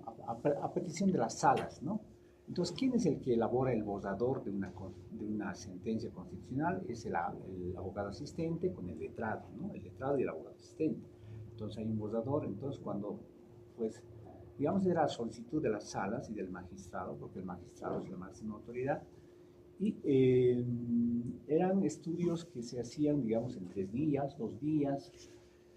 En algunos casos se hacían visitas de campo 1 día, digamos, ¿no? De acuerdo a la distancia de surte que se tenía. Entonces, yo creo que se ha tratado de trabajar mucho en esa época, del 2012 al 2017, en el periodo donde yo estuve. Y también habían 2 magistrados que venían de las comunidades, el doctor Choque y el doctor Gualberto Cusi. Y bueno, habían debates, qué sé yo. Entonces, había esa perspectiva, digamos, de trabajar en la descolonización del derecho, ¿no? De la justicia constitucional. Y la metodología que se usaba en esos trabajos de campo era la clásica, la que usted sabe, ¿no? La que todos sabemos, pues entrevistas, mayormente todas eran cualitativas, ¿no? Entrevistas, reuniones, grupos locales, ¿no? Y han sido, creo que, pues, o sea, cada caso es distinto, diferente, ¿no? Una acción de amparo, una consulta de la comunidad al TCP, o en el caso de conflictos de competencia, ¿no? Entonces, cada caso es distinto y cada caso, pues, era una experiencia diferente, porque las comunidades muchas veces querían el trabajo de campo en el terreno, en la comunidad, donde había el conflicto de límites, por decir, o en otros casos eran reuniones en sus sedes, ¿no? Entonces, más o menos eso ha sido la experiencia. Y otro, la jurisdicción indígena tiene problemas, concepciones diferentes, ¿no? El sindicato AILO, ¿no? Es decir, no hay diferencia en realidad entre el sindicato y AILO, porque estamos hablando del mismo tipo de sujetos, ¿no? Todos son aymaras, todos son quechuas, ¿no es cierto? Sino el Estado es que les ha O sea, el Estado ha influido mucho en las comunidades al promover ¿no? el tema de la titulación individual, y eso ha dado lugar a la formación de sindicatos campesinos, porque los sindicatos a un principio querían defender sus derechos, ¿no? Contra los patrones. Pero yo veo que en algunos lugares, en Potosí o en Oruro, sí, los ayllus mantienen, digamos, entre comillas, usos y costumbres, ¿no? Nosotros decimos saberes y conocimientos de los pueblos originarios. Dentro de esa teoría de colonia, los pueblos originarios provienen de otro tipo de matriz cultural civilizatoria, ¿no? O sea, tienen otro tipo de epistemología. Entonces ahí había una pretensión de encontrar cuál es la epistemología de la justicia indígena, ¿no? Entonces, bueno, eso en teoría digamos en teoría o en corrientes de pensamientos decoloniales, pero porque en la práctica tú elaboras un documento, un informe, cuando se hacían informes de, por decirte, 100 páginas o 50, 70 páginas, entonces el tribunal, pues esa parte nosotros ya no incidíamos, ¿no? O sea, hay una instancia del nivel del tribunal que, digamos, está el área jurisdiccional. El área jurisdiccional están puro abogados constitucionalistas. Entonces, la parte que hacía el trabajo de campo era la Secretaría Técnica, y la Secretaría Técnica ya, pues, en el área jurisdiccional ahí es donde se definían las sentencias.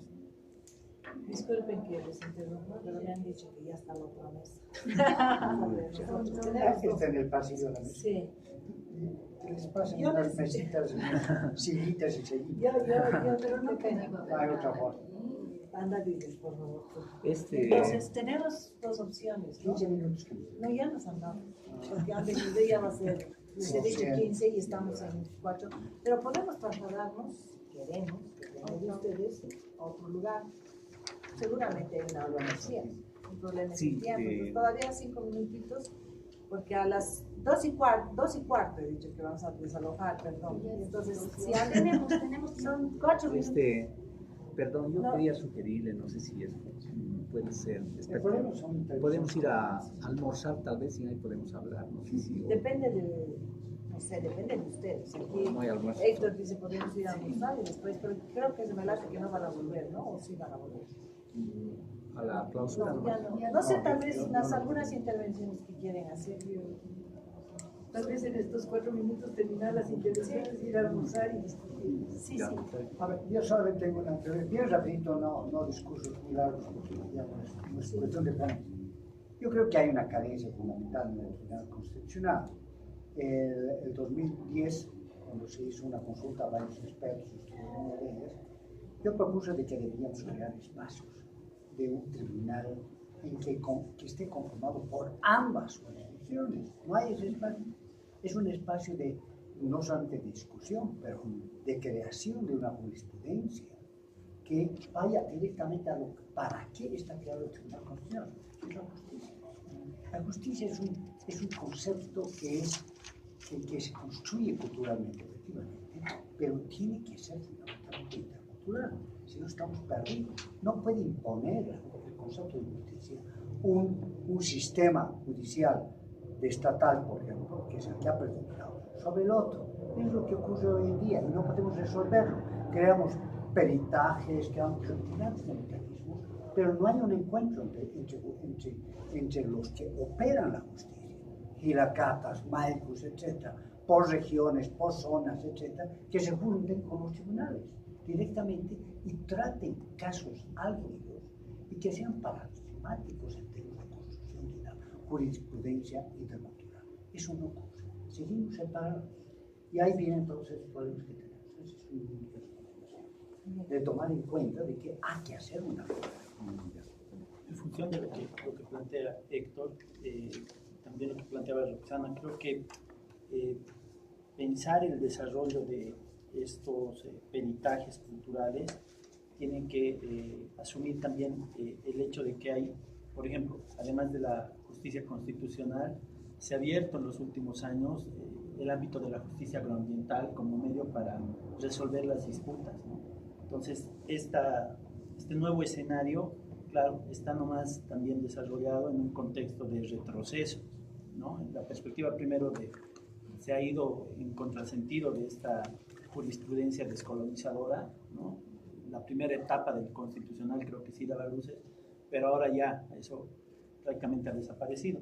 Y luego está todo el tema de la instrumentalización, ¿no? Tiene que ver con un debate mucho más amplio en términos de la independencia de poderes, toda la subordinación que hay desde el Ejecutivo o del Ejecutivo, del Constitucional frente al Ejecutivo, y considerar también estas transformaciones que se están dando, ¿no? O sea, cómo el peritaje cultural va a responder, por ejemplo, a conflictos que no son muy conocidos, estos conflictos que se están dando ya no entre el tercero y el pueblo indígena, ya no entre el sindicato campesino y la organización indígena, sino entre organizaciones indígenas pares, ¿no? La central indígena X con la otra central, que están disputando no solamente territorio, sino otro tipo de bienes naturales, ¿no? Agua, todos los fenómenos que están generando el cambio climático. Entonces, frente a ese contexto, ¿qué respuesta le da el peritaje cultural? ¿Estamos preparados para esto? ¿Se están teniendo las herramientas? ¿Se están discutiendo las metodologías? Creo que ese es un aspecto que se tiene que también discutir y profundizar. Bueno, lamentablemente vamos a tener que desalojar. Habíamos querido tener un poquito más de espacio para discutir en esto. Les agradecemos a todos. Y la intención que teníamos con Susana es la posibilidad de ir formando un grupo de trabajo en Bolivia sobre pluralismo jurídico. Y esta es la intención. Habríamos querido avanzar un poco más, pero tenemos contacto y debería ser nuestra tarea, porque claro, cuando le dije a Ramiro, con él y demás,